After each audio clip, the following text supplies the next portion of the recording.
Hi everyone, it's Miss Lita, and welcome to my house. And I wanted to read to you today a book about a little boy named Harold.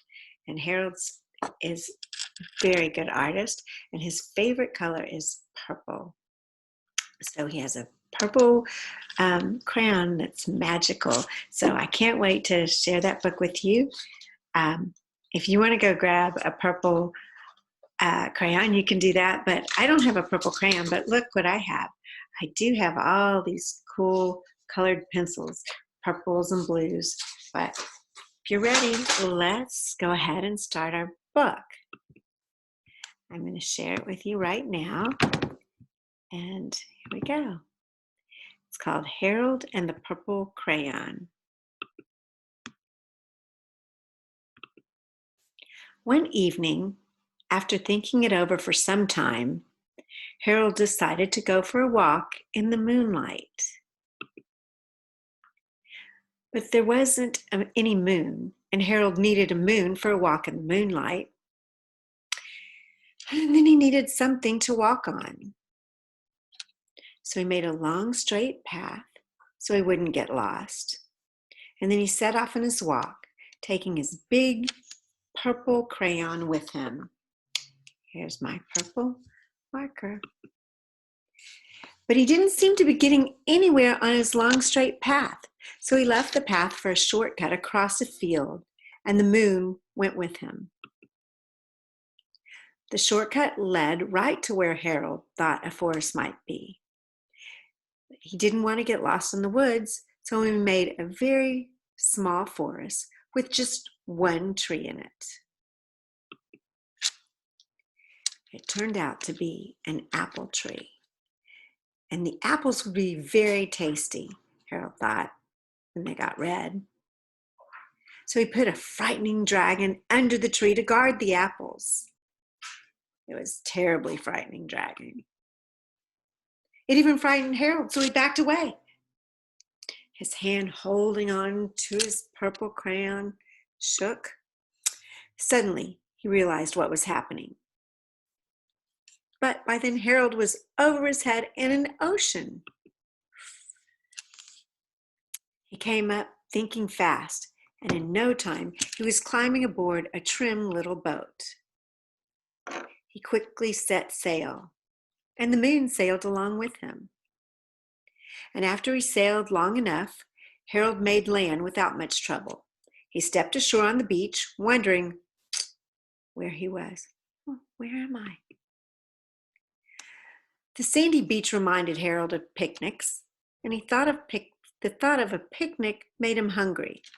So he laid out a nice, simple picnic lunch.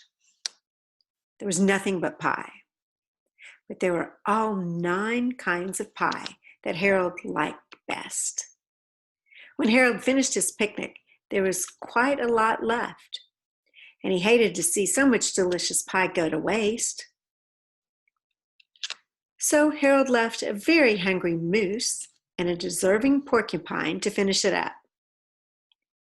And then off he went, looking for a hill to climb to see where he was. Harold knew that the higher up he went, the further he could see, so he decided to make the hill into a mountain. And if he went high enough, he thought, he could see the window of his bedroom. He was so tired, and he felt like he ought to be getting into bed. So he hoped he could see his bedroom window from the top of the mountain. Do you think he can? But as he looked down over the side, he slipped. And there wasn't any other side of the mountain. He was falling in thin air. But luckily, he kept his wits, and he kept his purple crayon. He made a balloon, and he grabbed onto it. And then he made a basket under the big balloon, and he made it big enough to stand in. And he had a fine view from the balloon, but he couldn't see his window. He couldn't even see his house.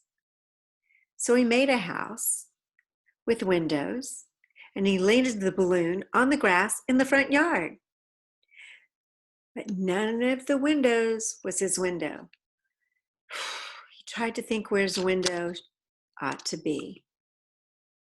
And he made some more windows, and he made a big building full of windows, and he made lots of buildings full of windows, and he made a whole city full of windows, but none of the windows was his window. And he couldn't think where it might be. He decided to ask a policeman, and the policeman pointed the way Harold was going anyways, but Harold thanked him. And he walked along with the moon, wishing he was in his room and in his bed. Then suddenly Harold remembered. He remembered where his bedroom window was. When there was a moon, it was always right around the moon. And then Harold made his bed, and he got in it, and he drew up the covers, and the purple crayon dropped to the floor, and Harold dropped off to sleep. Thank you guys for sharing that book with me. I'm wearing my purple shirt with my purple marker. I hope you had fun with yours, and maybe you can go grab your purple crayon if you didn't get it earlier, and you can go play.